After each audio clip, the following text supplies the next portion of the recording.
Hello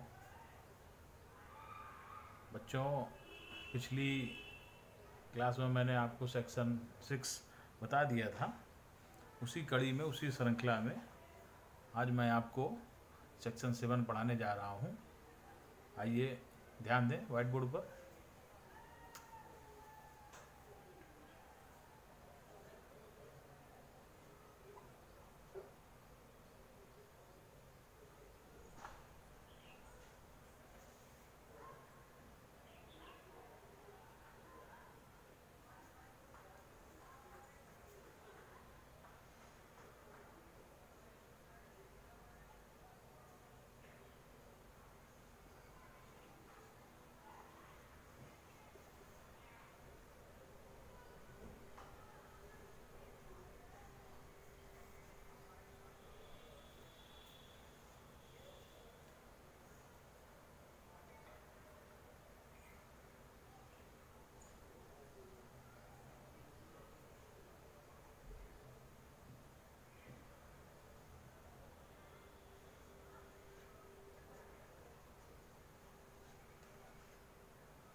बच्चों, जिस प्रकार मैंने अभी सेक्शन 6 पिछली क्लास में बताया था कि लास्ट टॉपिक था प्रस्ताव का प्रतिसंगरण।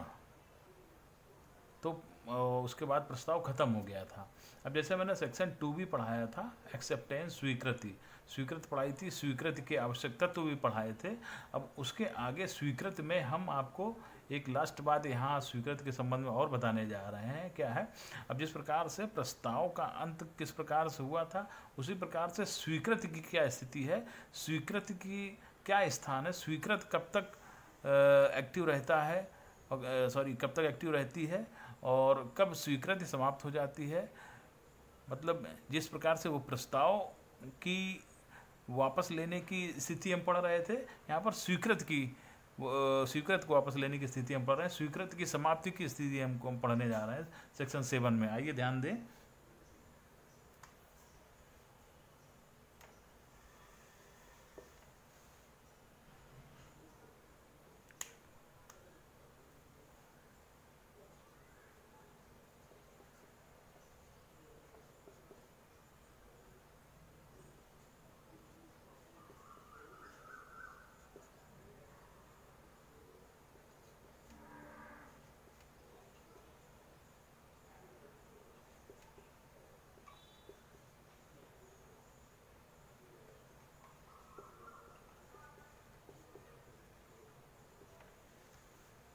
पहली बात, स्वीकृति पूर्णतया असर्त होनी चाहिए।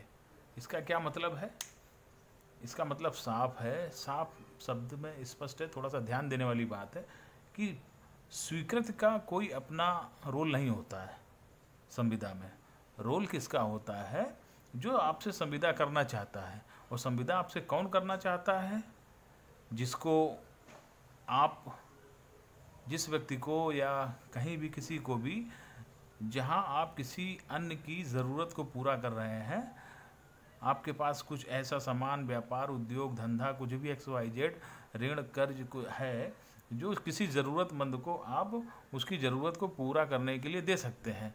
तो वह व्यक्ति जो उसको ज़रूरत है वह आपके पास आता है, अपनी बात कहता है, आपसे संविदा करता है। क्लियर? तो उसने अक्षरशः जो बात की, अक्षरशः आप उसको यस या नो में जवाब दे दें। आपका रोल मात्र इतना है। तो यहाँ पर वही कहा गया, स्वीकृति पूर्णतया असर्त होनी चाहिए। स्वीकृति यदि आपने उसकी बात मानने के बजाय अपनी एक शर्त जोड़ दी तो वो प्रस्ताव ही समाप्त हो गया। यानी स्वीकृतकर्ता ने एक नया प्रस्ताव आपको दे दिया तो मूल प्रस्ताव नष्ट हो जाएगा। क्लियर? आगे देखते हैं।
अब आइए इसका सेकंड पॉइंट देखते हैं।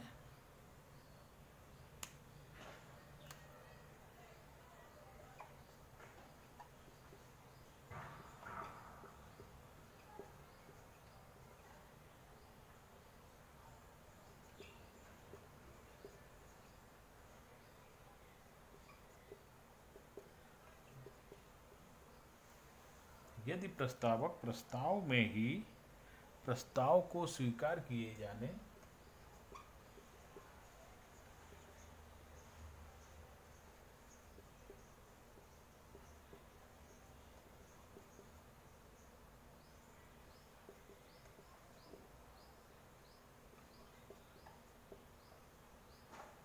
प्रस्ताव को स्वीकार किए जाने का ढंग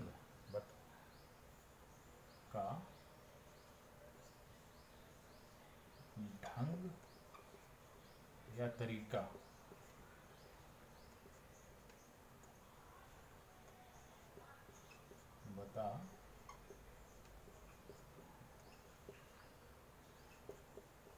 बता देता है तो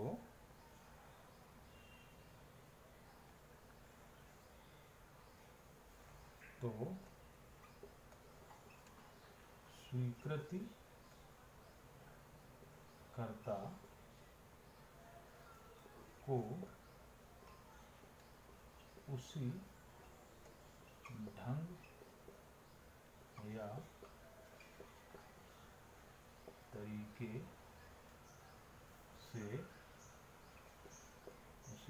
तरीके से ही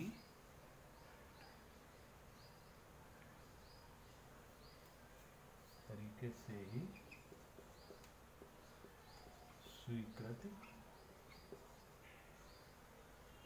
देनी होगी। क्लियर? यहां तक समझ गए? आइए थर्ड पॉइंट देख लें इसका।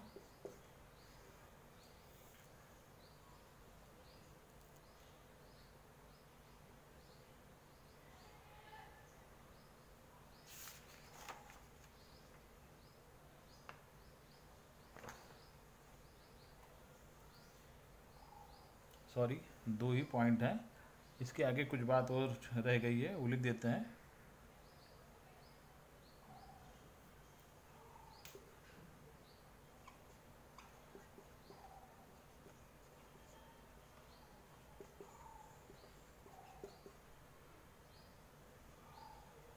स्वीकृत करता किसी अन्य तरीके से स्वीकृत करता है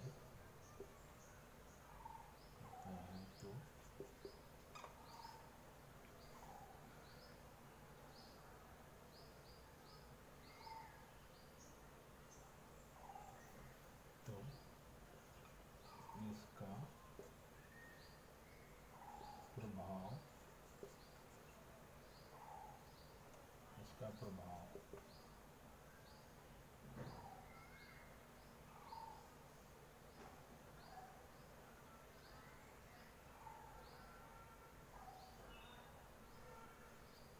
तो इसका प्रभाव क्या होगा? यदि स्वीकृतकर्ता किसी अन्य तरीके या ढंग से स्वीकृत कर लेता है तो इसका प्रभाव अंग्रेजी विधि में क्या होगा?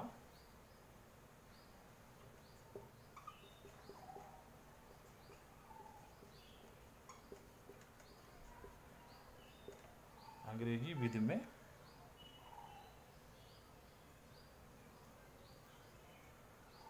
ऐसी स्वीकृत अमान्य होगी। क्लियर? और हमारी भारतीय विधि में देख लीजिए क्या है।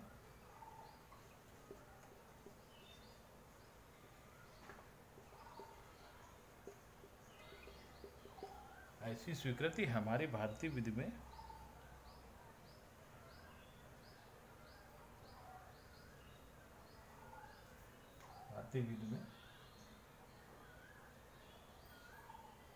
पूर्णतः पूर्णतः अमान्य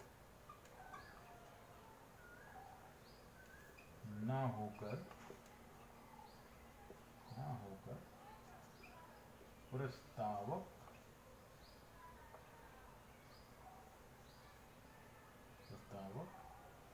के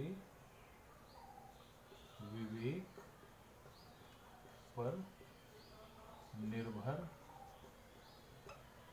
होगी कि वह ऐसी स्वीकृति को स्वीकार करे अथवा न करे। क्लियर बच्चों? तो ये सेक्शन 7 भी अपनी लास्ट बात बताते हुए समाप्त हो जाता है।